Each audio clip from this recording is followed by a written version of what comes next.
Assalamualaikum warahmatullahi wabarakatuh. Innal hamdalillah nahmaduhu wa nasta'inuhu wa nastahdih wa na'udzu billahi min shururi anfusina wa min sayyiati a'malina man yahdihillahu fala mudhillalah wa man yudlil fala hadiyalah. Asyhadu an la ilaha illallah wahdahu la syarikalah wa asyhadu anna Muhammadan abduhu wa rasuluhu amma ba'du fa inna khairal kalami kalamullah wa khairal huda huda Muhammadin sallallahu alaihi wasallam wa syarral umuri muhdatsatuha wa kullu muhdatsatin bid'ah wa kullu bid'atin dhalalah wa kullu dhalalatin finnar. Alhamdulillah, kita rafa'kan syukur kita kepada Allah Subhanahu Wa Taala yang mengumpulkan kita dalam majlis ilmu, yang telah memberikan kita kekuatan dan kesihatan. Mudah-mudahan dengan adanya pemberian yang Allah berikan kepada kita, kita dapat dalam keadaan hidup yang selesa dan beramal dengan amalan yang terbaik, dan mudah-mudahan Allah terima amalan kita untuk dipersembahkan pada hari yang tidak ada lagi amalan melainkan apa yang kita telah lakukan. Dan insya-Allah mudah-mudahan Allah berikan kebaikan kepada kita semua. Amin ya rabbal alamin. Baik, kita masih lagi dalam bicarakan surah Al-Mudaththir, yang mana kita berada pada ayat yang 31 dah kita terangkan sedikit sebanyak, dan kita akan teruskan ayat-ayat yang berikut. Namun kita masih lagi akan mengupaskan ayat yang ke-31, kerana ayat ini merupakan ayat betapa pentingnya masalah-masalah beriman dengan Allah secara mutlak, ataupun beriman dengan ayat-ayat Al-Quran tanpa banyak bicara, tanpa banyak mentakwil, tanpa banyak apa juga pertikaian yang mana tidak bersesuaian dengan hati kita. Tuan-tuan dan perempuan, iman adalah satu perkara yang tidak mampu untuk dibicarakan melainkan kita beriman. Iman adalah diarahkan untuk kita tunduk dan taat. Kita tidak diarahkan untuk mencari ataupun mengkritik. Tak. Iman bukan begitu. Iman apa yang Allah berikan, ia merupakan satu perkara berkaitan dengan keyakinan. Tanpa ragu-ragu. Apa yang Allah utuskan, kita menerimanya sebulat. Ya, hati kita tanpa mengkritik, tanpa mempertikaikan.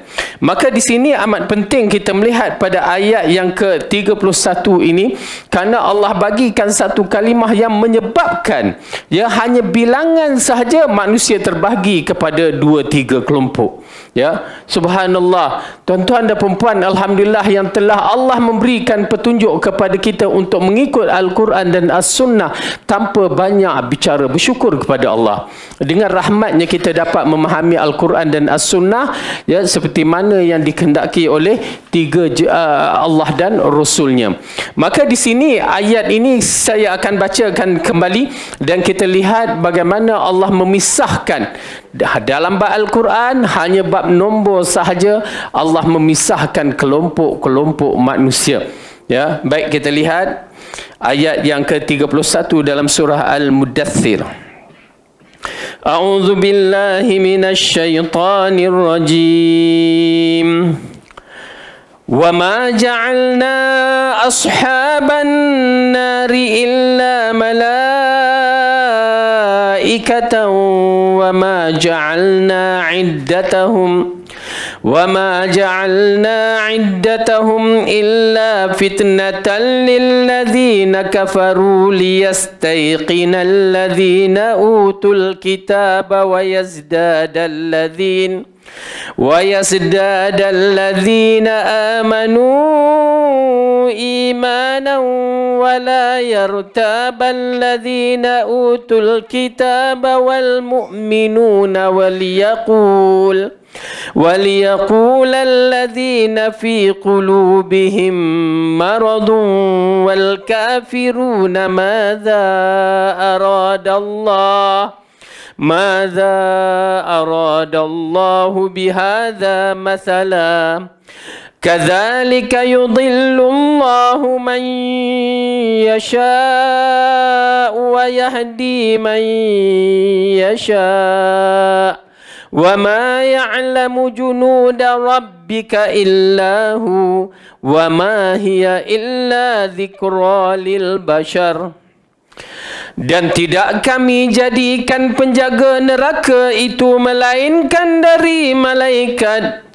Dan tidaklah kami menjadikan bilangan mereka itu melainkan untuk menjadi cubaan bagi orang kafir, supaya orang yang diberikan Alkitab menjadi yakin, dan supaya orang yang beriman bertambah imannya, dan supaya orang yang diberikan Alkitab dan orang mukmin itu tidak ragu-ragu, dan supaya orang yang di dalam hatinya ada penyakit, dan orang kafir mengatakan, apakah yang dikehendaki oleh Allah dengan bilangan ini sebagai satu perumpamaan.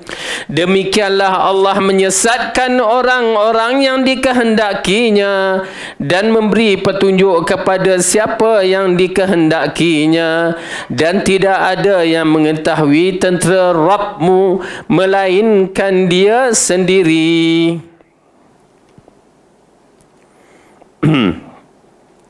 Dan sakar itu tidak lain hanyalah peringatan bagi manusia. Baik, ayat ini jelas kepada kita bagaimana Allah turunkan nombor yang diterangkan pada sebelum ini, yang mana nombor itu seolah-olah menyebabkan manusia ataupun sebahagian manusia itu menjadi tidak percaya dengan firman Allah, yang mana kita dah bacakan alaiha 19 yang berkaitan dengan neraka sakar itu. Di atasnya ada 19 malaikat. Allah letak 19 je, kerana kurang satu mereka jadi confused.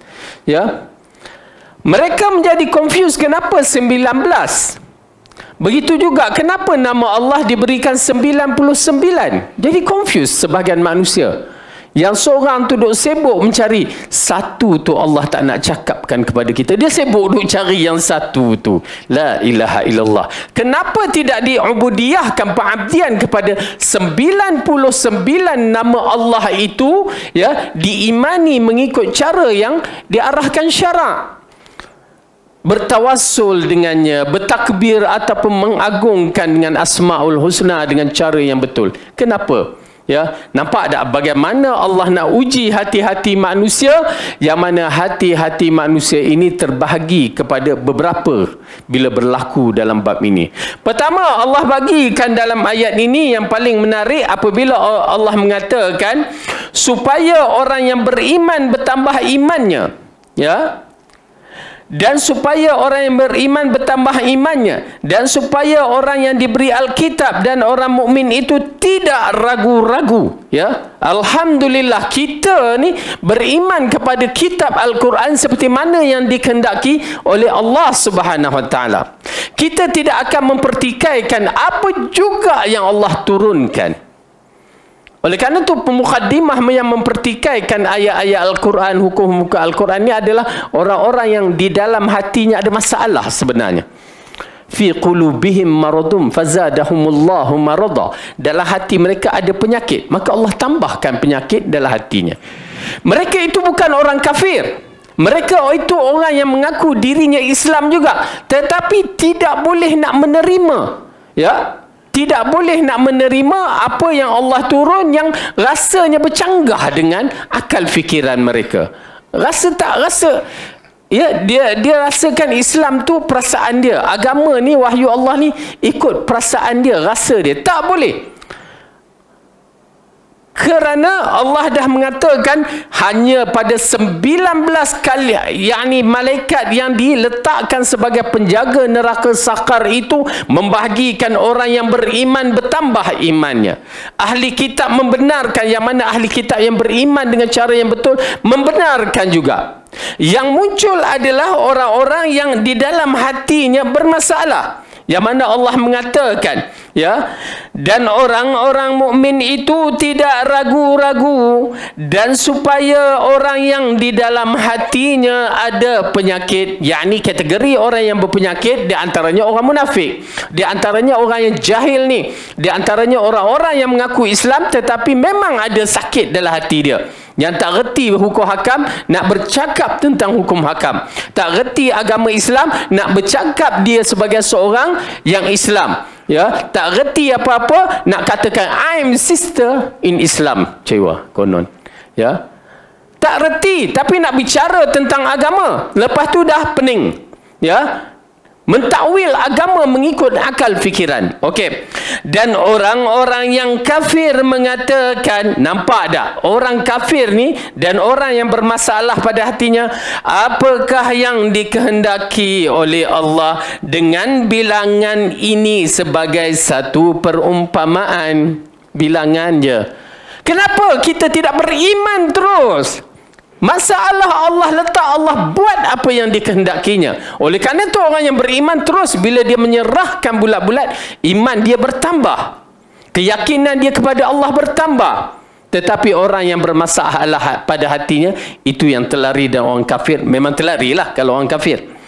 Demikian Allah menyesatkan orang-orang yang dikehendakinya dan memberi tunjuk kepada siapa yang dikehendakinya. Satu kalimah yang penting, tuan-tuan dan puan-puan, terima sahaja apa yang ditetapkan oleh Allah mengikut fahaman 3 kurun yang terbaik. Ini asas, ya. Kenapa? Kerana kalau kita menerima tanpa, ya, kita terus menyerah bulat-bulat, ya, walaupun makna itu yang difahami mengikut 3 kurun yang terbaik, kita kata kita serah. Misalan Ar-Rahmanu ala arsyistawa, Allah bersemayam di atas arasy. Allah jadikan kalimah itu menyesatkan sebahagian, ya, memberi petunjuk kepada sebahagian. Menyesatkan bukan apa? Mereka tidak mau beriman mengikut cara yang ditetapkan. Dan kita mengisbatkan sebagaimana yang Rasulullah isbatkan. Dia tak boleh wallahu alam, tak tahu apa yang Allah maksudkan. Itu dinamakan tafwid, ya, menyerah bulat-bulat kepada Allah dalam bentuk itu, sedangkan Rasulullah dah terangkan beriman cara dia, maka kita tafwid pun salah juga, ya. Dan di sinilah datang perkara yang penting, yang mana Allah kata, demikian Allah menyesatkan orang yang dikehendakinya dan memberi petunjuk kepada siapa yang dikehendakinya, dan tidak ada yang mengetahui tentera Rabbmu melainkan dia sendiri. Ya, agak menarik kalimah ini. Allah mengatakan wa ma ya'lamu junuda rabbika. Kalimah Rabb digunakan. Ya, bila kita mendengar kalimah Rabb digunakan, mengisyaratkan tentera dia bukan sebarangan. Mengisyaratkan Allah sedang membicarakan, aku Tuhan yang Maha Kuasa yang mempunyai tentera yang tidak ada tolok bandingnya. Tu dia kalimah tu. Tu pasal kalimah Tuhan dalam bentuk kalimah Rabb kena faham begitu. Ya, kerana dia ilah lain.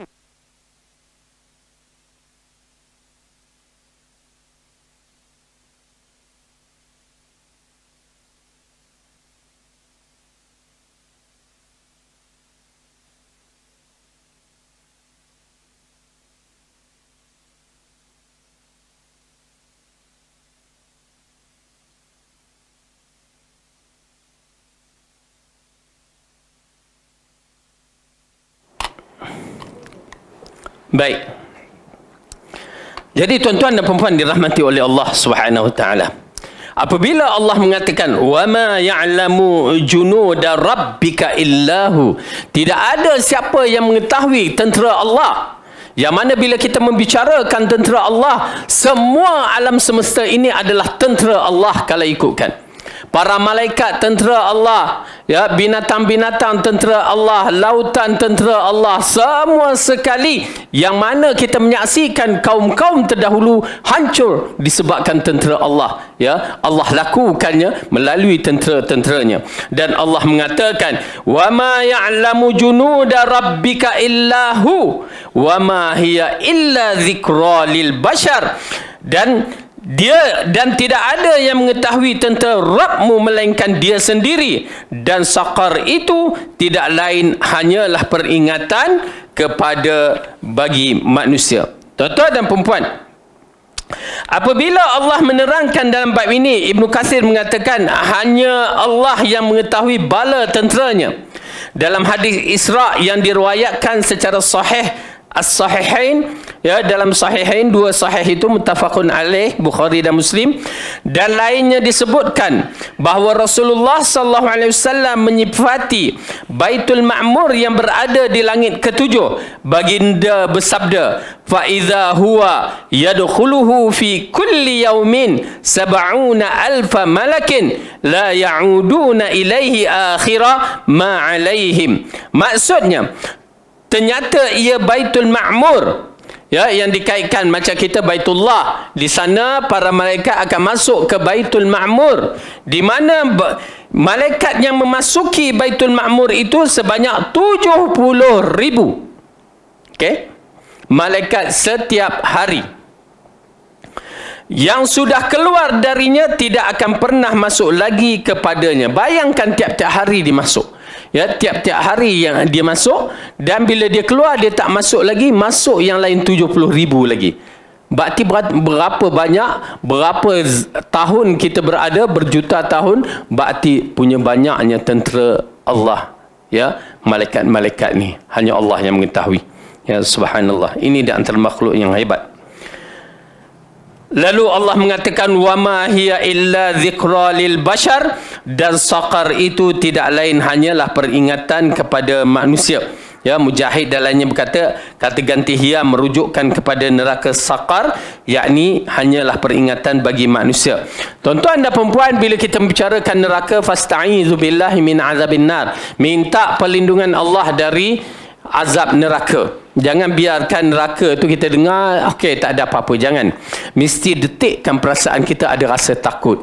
Ya, kalau kita rasakan kita sebagai seorang yang beriman, mesti ada perasaan takut bila kita menyebut neraka. Bahkan kita minta perlindungan kepada Allah. Sebanyak berapa kali? Paling kurang? Yalah, kalau malas sekali je lah. Kalau malas lagi tak minta langsung, kan? Minta sebanyak 3 kali. Paling kurang 3 kali. Dan paling banyak berapa kali? Dan Rasulullah mengatakan, apabila seorang hamba itu hamba itu meminta Allah perlindungan daripada azab neraka sebanyak 3 kali, dalam riwayat yang lain mengatakan sebanyak 7 kali, maka, ya, neraka mengatakan, ya Allah, jauhkan dia dari neraka. Ya, neraka itu bercakap sendiri, ya Allah, jauhkan yang minta ini dari neraka. Sebanyak 3 kali. Kalau 2 kali, wallahu alam, adakah neraka berbicara? Kita memerlukan wahyu-wahyu melalui hadis-hadis yang sahih untuk mengatakan ada. Kalau tak ada, maka tak adalah. Tapi kalau 3 kali, memang ada. Sampai 7 kali, ada. Ya, menunjukkan betapa pentingnya kita meminta perlindungan Allah dari neraka. Dan barang siapa yang meminta masuk syurga sebanyak 3 kali, riwayat yang lain mengatakan 7 kali, maka syurga mengatakan, ya Allah, masukkan dia ke dalam syurga. Tuan-tuan dan perempuan, bukan susah pun, tak perlu bahasa Arab. Ya Allah, macam mana bahasa Arab? Allahumma inni a'udzubika min azabin nar. Oh, panjang. Ya Allah, jauhkanlah aku dari neraka. Pun cukup dah. 3 kali. Bukan susah pun. Tuan-tuan dan perempuan, jadikan dia zikir harian kita, doa harian kita. Bila kita dah dapat begitu, jadikan dia doa harian. Bukan susah pun untuk minta perlindungan Allah dari neraka. Kerana bila kita dapat, ya, manalah tahu doa kita mustajab. Allah akan jauhkan kita bukan dari neraka saja, ya, desingan neraka kita tak dengar, bahang neraka kita dijauhkan. Memang itu yang kita nak, ya. Baik. Kemudian Allah mengatakan,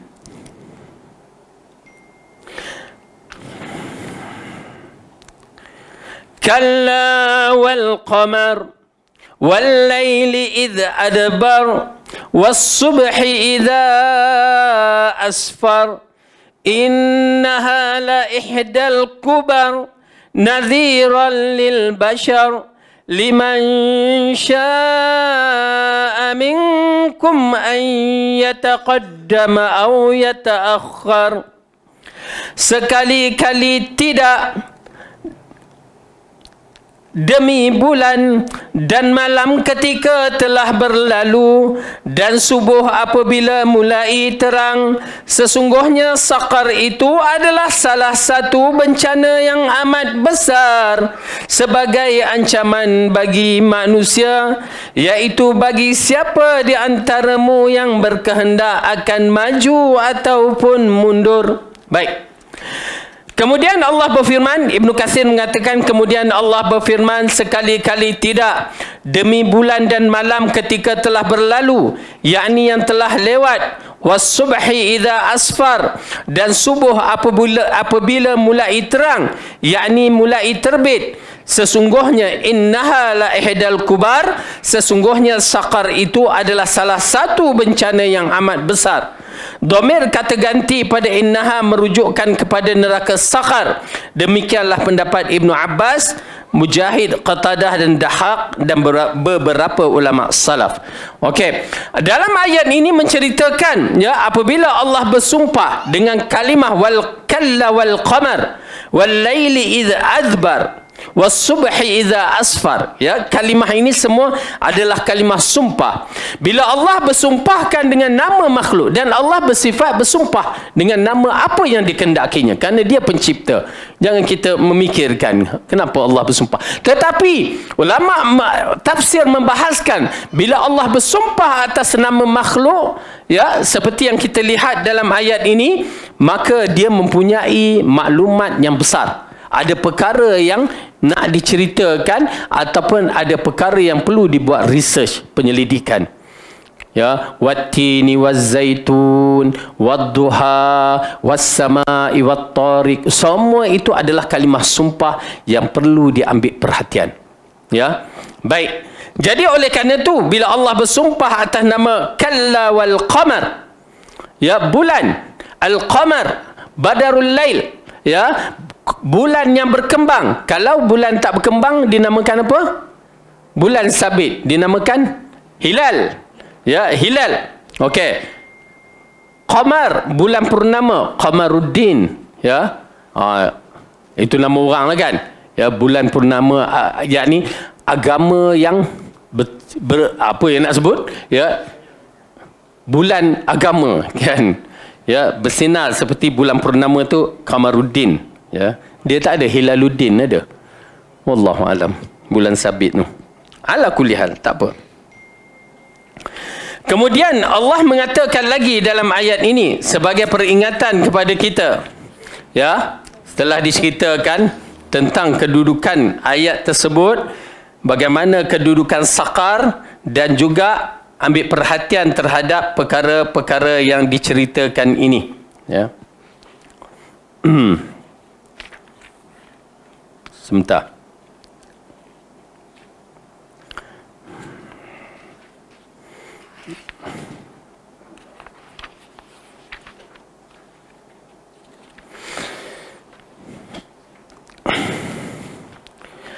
Kemudian Allah berfirman dengan ayat yang berikutnya. Kullu nafsim bima kasabat rahinah illa ashabal yamin fi jannatin yatasaalun 'anil mujrimin ma salakakum fi saqar qalu lam naku minal musallin wa lam naku nut'imul miskin wa kunna nakhudu ma'al khaidin wa kunna nukadzibu biyaumiddin hatta atana al-yaqin. Tiap-tiap diri bertanggungjawab atas apa yang telah diperbuatkannya, kecuali golongan yang kanan. Mereka berada di dalam syurga. Mereka tanya-menanya tentang keadaan orang yang berdosa. Apakah yang memasukkan kamu ke dalam sakar? Mereka menjawab, kami dahulu tidak termasuk di kalangan orang yang mengerjakan salat. Dan kami tidak pula memberi makan kepada orang yang miskin. Dan adalah kami membicarakan yang batil bersama orang-orang yang membicarakannya. Dan kami adalah kami mendustakan hari pembalasan hingga datang kepada kami kematian. Okey. Baik. Dalam ayat ini Allah nak menceritakan kepada kita satu perkara yang besar. Ibnu Katsir mengatakan berlaku dialog di antara penghuni syurga dan penghuni neraka. Ya, apabila kita dimasukkan syurga, insya-Allah amin ya rabbal alamin, dan ahli neraka dimasukkan ke dalam neraka. Dia ada beberapa kategori ya. Sebelum masuk neraka, sebelum habis keputusan, ada perbicaraan antara ahli syurga, ahli neraka dan ashabul a'raf yang duduk tengah-tengah. Tak tahu mereka ni syurga ke neraka, syurga ke neraka.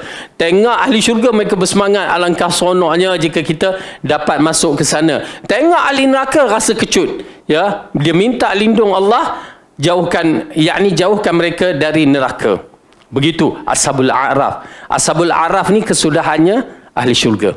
Ya, tetapi dia masuk tu lambat.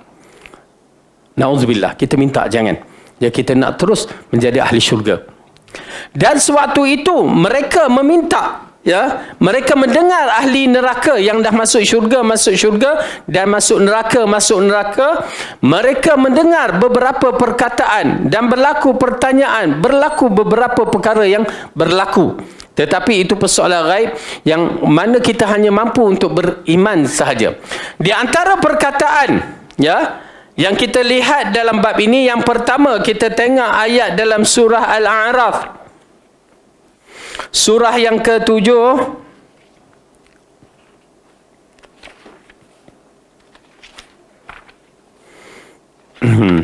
Okey. Ayat yang ke-50.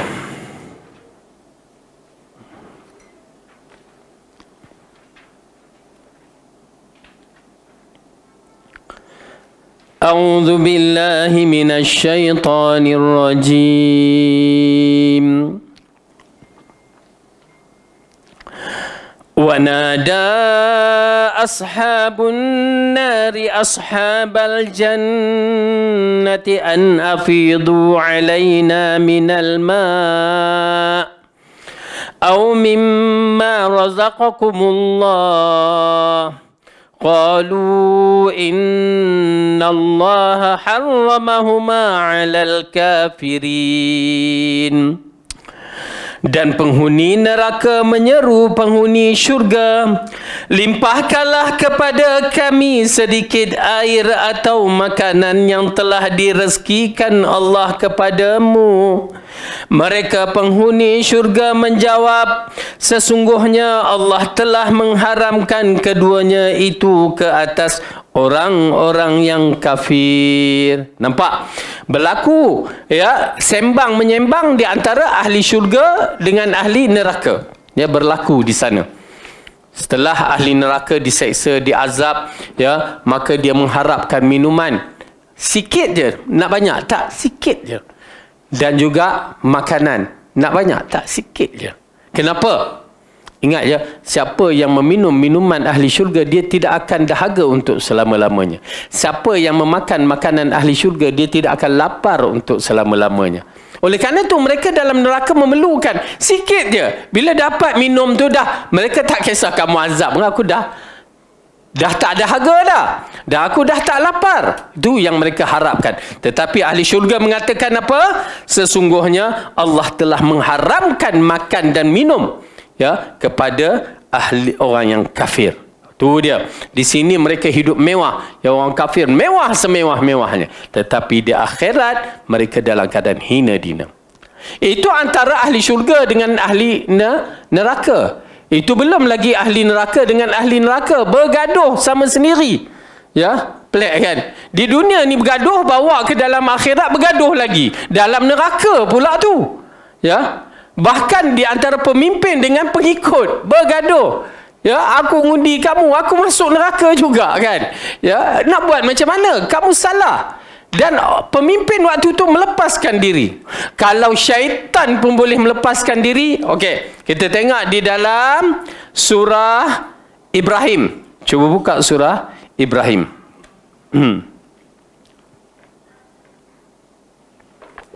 Okey. Surah Ibrahim, surah yang ke-14, juzuk yang ke-13. Ayat yang ke-22. Ini semua berlaku setelah Allah letakkan dalam neraka. Ayat 22 Allah berfirman, A'udzubillahi minasyaitonir rajim. Wa qala asy-syaitanu lamma qudiyal amru innallaha wa'adakum wa'dal haqqi wa ووعدتكم فأخلفتكم وما كان لي عليكم من سلطان إلا أن دعوتكم فاستجبتم لي فلا تلوموني ولوموا أنفسكم ما أنا بمصرخكم وما أنتم بمصرخي Inni kafartu bima asyraktumuni min qabl innadh zalimina lahum azabun alim. Dan berkatalah syaitan tak kala perkara hisab telah diselesaikan. Yang ini dah confirm. Ya, yang ni ahli neraka, ahli syurga. Hisab, penutup. Ya, mizan, timbang. Sesungguhnya Allah telah menjanjikan kepada kamu janji yang benar dan aku pun telah menjanjikan kepada kamu, tetapi aku menyalahinya. Sekali-kali tidak ada kekuasaan bagiku terhadap kamu melainkan sekadar aku menyeru kamu lalu kamu mematuhi seruan aku. Oleh sebab itu janganlah kamu mencerca aku, tetapi cercalah diri kamu sendiri. Aku sekali-kali tidak dapat menolong kamu dan kamu pun sekali-kali tidak dapat menolong aku. Sesungguhnya aku tidak membenarkan perbuatan kamu mensyirikkan aku dengan Allah sejak dahulu. Sesungguhnya orang yang zalim itu mendapat keseksaan yang amat pedih. Tuan-tuan dan perempuan, ni dia syaitan. Janji-janji manis di dunia akhirnya di akhirat dia terangkan. Ya, di saat keputusan telah muktamad, ahli neraka jadi ahli neraka, ahli syurga jadi ahli syurga. Mereka yang mengikut syaitan cuba tuntut klaim balik, ya, terhadap syaitan, sebab kamulah kami jadi macam ni. Ini tak jadi, ya. Allah dah bagi kita petunjuk, terpulang kepada kita, kita yang memilih.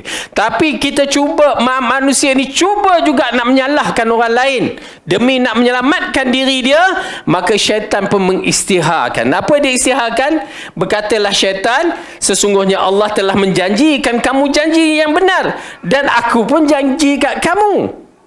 Tapi kamu tinggalkan Allah, kamu ambil apa yang aku cakap. Dan ingat ya, manusia melakukan perbuatan dia bercanggah dengan perbuatan syaitan lagi dahsyat. Syaitan, iblis tak pernah mensyirikkan Allah. Ingat tu, iblis tak pernah mensyirikkan Allah. Waktu Adam dijadikan, waktu diarahkan sujud, dia tak nak sujud, tetapi dia tak pernah mensyirikkan Allah dan dia tak pernah mengatakan dia Tuhan. Sampai kat manusia macam Fir'aun boleh mengaku dirinya Tuhan. Ui, syirik teruk tu. Syaitan tak pernah, ya, iblis tak pernah kata dirinya Tuhan.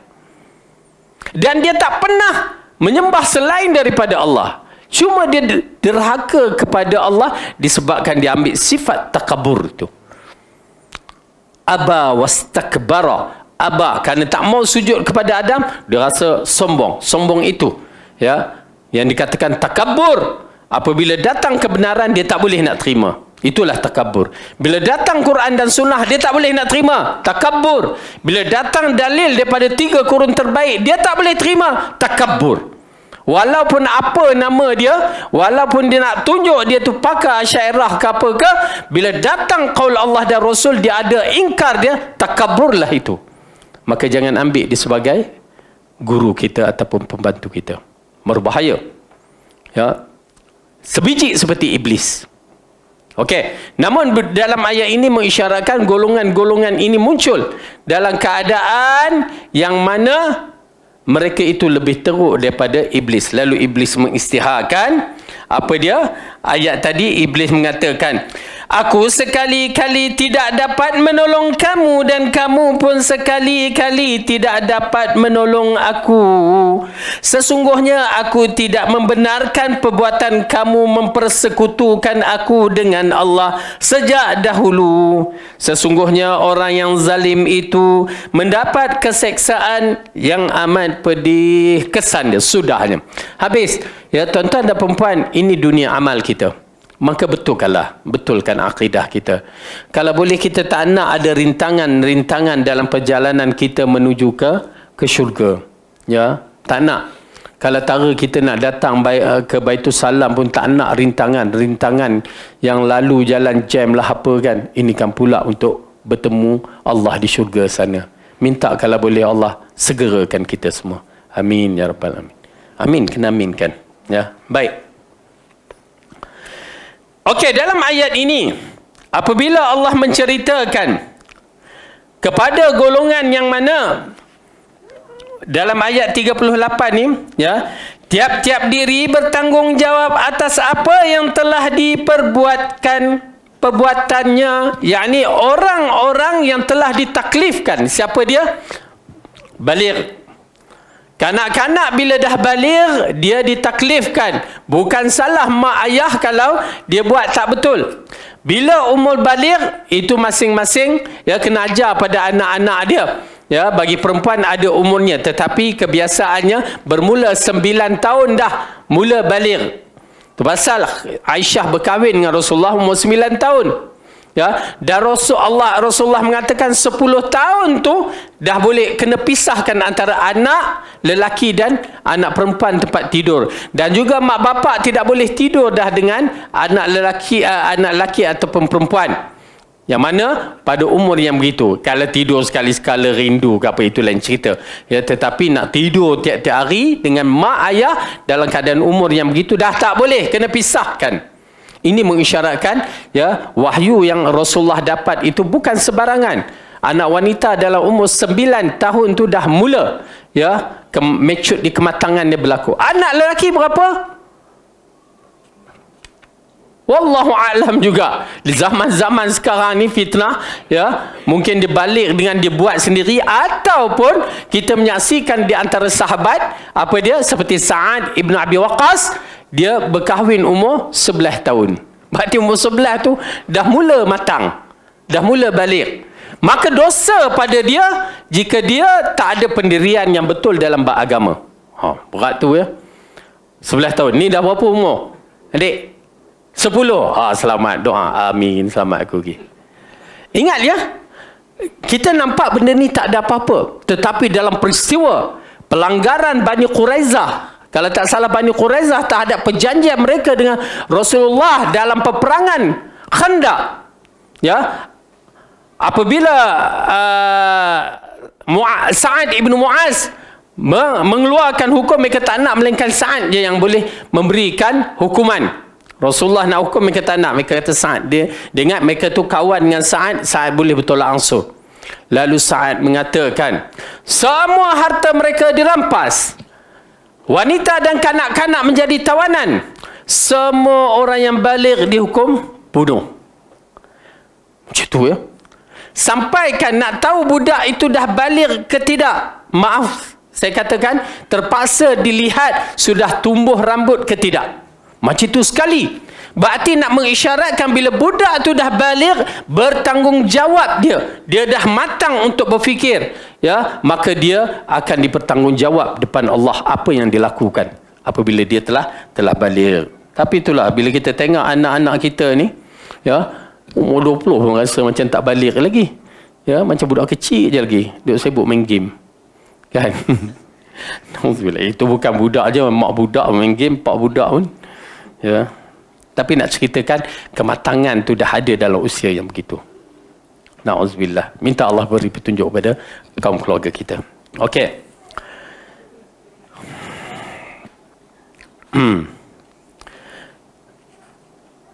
Imam Ibn Katsir mengatakan Allah berfirman mengkhabarkan bahawa kullu nafsin bima kasabat rahina. Tiap-tiap orang bertanggungjawab atas apa yang telah diperlakukan. Yang ini tergantung dengan perbuatannya pada hari kiamat. Maka alangkah ruginya kita. Apa yang kita bawa ini, jika buruk kita tak beristighfar. Tuan-tuan dan perempuan jangan lupa untuk bertaubat bila-bila masa, ya. Istighfarlah banyak-banyak.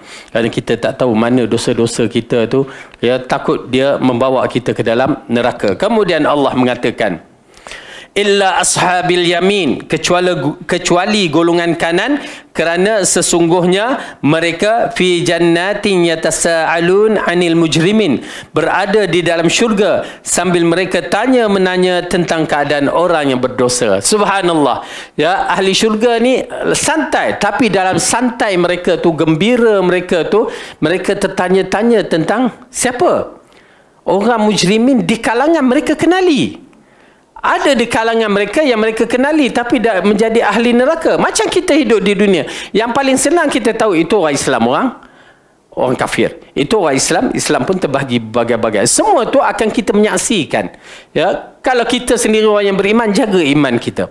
Ya, kerana bila sampai di sana, orang kafir bertanya kepada orang yang mereka kenali.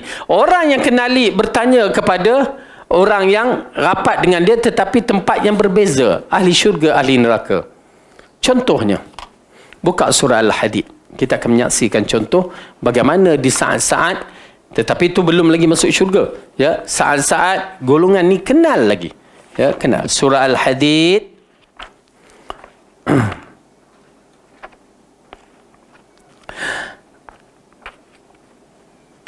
Juzuk yang ke-27. Ayat yang ke-13.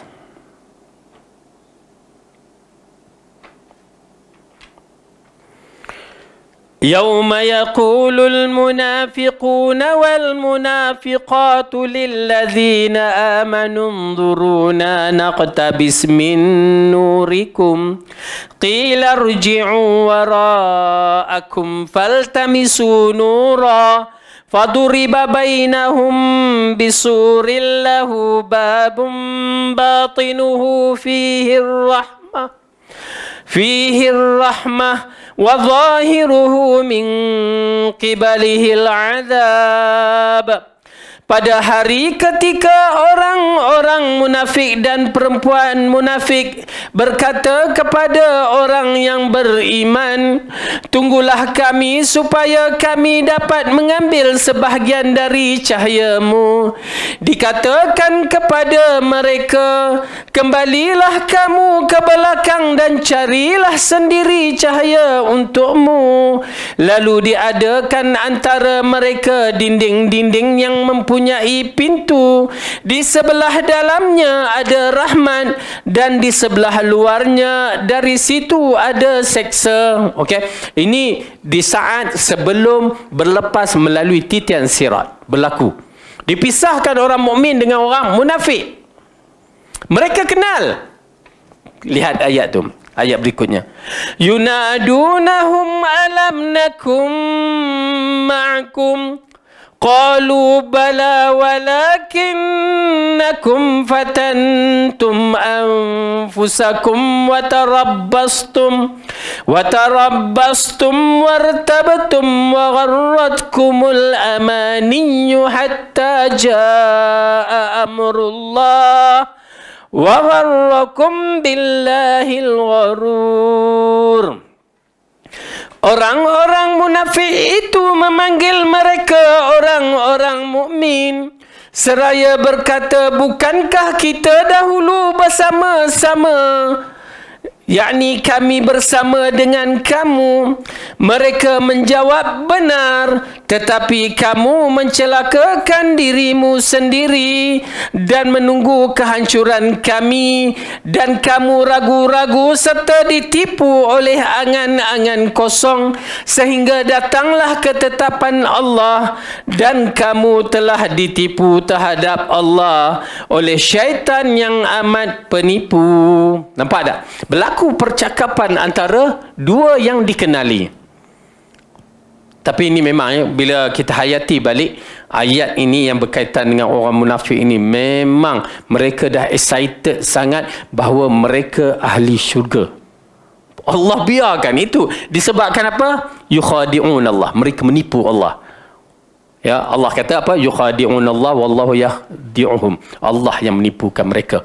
Wa makaru wa makarallah. Mereka buat tipu daya, Allah tipu daya mereka. Bayangkan perjalanan daripada awal sama dengan orang mukmin. Sampai kat mizan tu dah orang kafir masuk neraka, dia rasa excited, dia diselamatkan. Cuma di Telaga Haud dia tak pergi, dia terus sahaja sampai waktu diarahkan sujud, mereka tak boleh sujud di situ mula.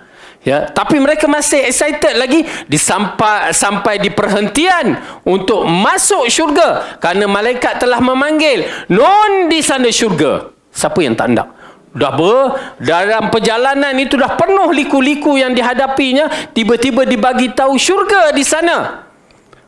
Azab dah lepas dah, tinggal syurga. Tetapi terpaksa melalui titian sirat. Itu yang orang yang ada iman macam mana pun terpaksa lalu, maka mereka terpaksa lalu walaupun mereka merangkak. Kerana nakkan syurga. Dibenamkan dalam neraka, naik, mereka teruskan nakkan syurga. Orang munafik excited sangat, ingatkan dapat, rupanya terhalang. Bila terhalang itulah akhirnya mereka itu rupanya masuk neraka. Dahsyat ya. Orang munafik kena teruk. Oleh kerana itu, tuan-tuan dan puan-puan, kita tak bicara orang munafik di siapa munafik. Kita bicara kita ni, kita takut. Oleh kerana itu, di antara perkara yang paling penting untuk pengetahuan kita, yang dikatakan oleh Huzaifah Al-Yamani, kalau nak tahu kita ni munafik ke tidak, ya, tengok kepada amalan kita yang rahsia. Maksudnya amalan yang tidak menonjolkan kita di depan masyarakat. Kalau amalan kita, misalan bertahajud ke, atau qiyamul lail ke, atau bersedekah ke, apa juga acara-acara tu pernah kita buat secara senyap, orang tak tahu, bersyukur kepada Allah. Tak payah kita hantar mesej, jom tahajud pukul 3 pagi. Tak usah. Saya nasihat kepada tuan-tuan dan perempuan, jangan. Itu ada unsur riak dalam tu. Ya, salam tahajud pukul 4 pagi. Tak usah. Kecuali kalau suami untuk isteri, isteri untuk suami. Ataupun bapa untuk anak, mak untuk anak. Ya, anak untuk mak. Mungkin juga kan. Tetapi lain daripada tu jangan. Allah nak tunjuklah kan. Sayang, bagi saya ada unsur yang tak kena. Wallahualam. Kena kahwin lah. Kena kahwin. Kalau nak mempraktikalkan yang mana Rasulullah kata, dirahmati oleh Allah seorang lelaki itu bangun tengah malam dan dia mengejutkan isterinya. Dan dirahmati oleh Allah bagi wanita yang bangun tengah malam dan dia renjiskan air kepada suaminya, mengejutkan suaminya untuk solat bersama. Kan, itu tak apa. Laki dengan isteri, suami dengan isteri, tak apa. Itu pun tengok isteri kalau nak renjis, dia tengok suami dia macam mana, panas baran ke tidak, kan. Buat dia renjis, suami dia mengamuk, penampar, pum. Ya, malam tu nangis tahajud, rupanya nangis kena tampar. Tak boleh lah. Ya, ya. Hadis, kan ada satu hadis, pahala yang semisal jika kita tunjukkan kepada sesuatu jalan yang betul dan orang tu mengamalkan dia betul. Maksudnya kalau kita kejut isteri kita dan dia buat solat tahajud, kita pun dapat pahala. Ya, tapi kita pula tak tahajud, tak boleh lah. Kena bertahajud. Cuma yang itu pasal suami isteri itu kita katakan tak menjadi masalah. Tetapi yang jadi masalah bila kita kejutkan orang luar, cara tu rasa tak apa nak kena lah. Tak apa nak kena. Dia mungkin fikir kan, kalau dia kejut isteri seorang dia satu pahala, kalau dia kejut orang luar banyak pahala. Solusi dia kalau dia nak pahala, dia kejut 4 orang, kahwin 4 isteri. Entah. Okey, tinggalkan. Tak manja Ustaz. Baik. Okey, bila kita menyaksikan dalam kisah ni orang-orang munafik, ya, kita lihat bagaimana perbicaraan. Sekarang kita dah tengok perbicaraan ahli neraka, kita dah lihat ahli munafik, dan itu belum lagi di mahsyar yang mana masing-masing lari daripada mak ayah, semua itu berlaku perbicaraan.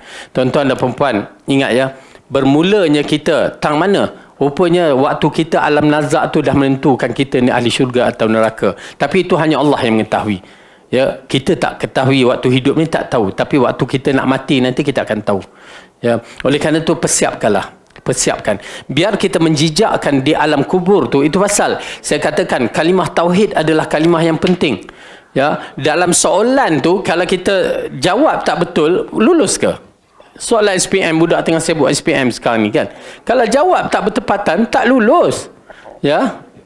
Tetapi kalau jawab tu bertepatan dengan Al-Quran dan As-Sunnah, tuan-tuan dan perempuan, busyra apabila malaikat maut tu datang, ya ayuhan nafsut tayyibah, wahai roh yang baik. Terus dikatakan yang baik, kita seronok. Rasulullah kata itulah waktu yang kata siapa yang suka bertemu dengan Allah, Allah suka bertemu dengan dia. Tuan-tuan dan perempuan, itu dah mukaddimah kita menuju ke syurga. Tapi kita tak tahu, ya. Sekarang ni kita tak tahu, kita mengharapkan kita dalam keadaan sebutan yang begitu, dan mudah-mudahan ya para pendengar daripada jemaah kita Baitus Salam dan yang live di sana pun Allah mempermudahkan kita di dalam keadaan husnul khatimah. Amin ya rabbal alamin. Dan insya-Allah mudah-mudahan ya Allah berikan kita ilmu yang bermanfaat. Kita akan sambung pada pelajaran yang akan datang yang lebih menarik sekali tentang kehidupan kita nun di alam sana nanti. Wallahu a'lam bisawab. Aqulu qauli hadza wa astaghfirullah li wa lakum. Wassalamualaikum warahmatullahi wabarakatuh. Subhanakallah.